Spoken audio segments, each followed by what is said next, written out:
அனைவருக்கும் வணக்கம். சிவ கணபதி ஆயுர்வேத சென்டர்லேருந்து விஜயலட்சுமி பேசுகிறேன். இன்று விநாயகர் சதுர்த்தி. அனைவருக்கும் விநாயகர் சதுர்த்தி நல்வாழ்த்துக்களை தெரிவித்துக் கொள்கிறேன். இன்றைக்கி விநாயகர் நம்ம வீட்டுக்கு வர்றாரு. எல்லாருக்கும் அருளாசி கொடுத்து எல்லோரும் நலமுடன் வாழ வேண்டும். இன்றைக்கி விநாயகருக்குள்ள சில பிரசாதங்கள் என்ன வேணால் வச்சு கும்பிடலாம். எல்லா வகையான பழங்கள் பிரசாதங்கள் விநாயகருக்கு உகந்தது நிறைய இருக்குது. என்னென்ன வச்சு வேணால் கும்பிடலாம். இன்றைக்கி நான் பண்ணியிருக்கக்கூடியது என்னுடைய வீட்டில் கேசரி பண்ணியிருக்கிறேன். அடுத்து உளுந்த வடை பண்ணியிருக்கிறேன். அடுத்து கொழுக்கட்டை பண்ணியிருக்கிறேன். இது பாகு காய்ச்சி ஊற்றி பண்ணின பிடி கொழுக்கட்டை. இது பூரணம் வச்சு உள்ளுக்குள்ளே பூரணம் வச்சு நம்ம செஞ்சுருக்கக்கூடிய இந்த ஒரு கொழுக்கட்டையும் பண்ணியிருக்கிறேன்.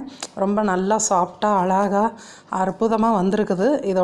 இதெல்லாம் இன்றைக்கி நம்ம ஒரு விநாயகர் சதுர்த்திக்காக செய்யக்கூடிய இதில் நம்ம ரொம்ப ஹெல்த்துக்காக என்ன பண்ணுறோம் அப்படின்னு பார்க்க முடியாது. இன்றைக்கி எல்லோரும் நல்லா சாப்பிட்டு எல்லோரும் விநாயகரை நல்லா வழிபட்டு அவருடைய ஆசியை பெற்று நலமுடன் வளமுடன் வாழ வாழ்த்துகிறேன். நன்றி, வணக்கம்.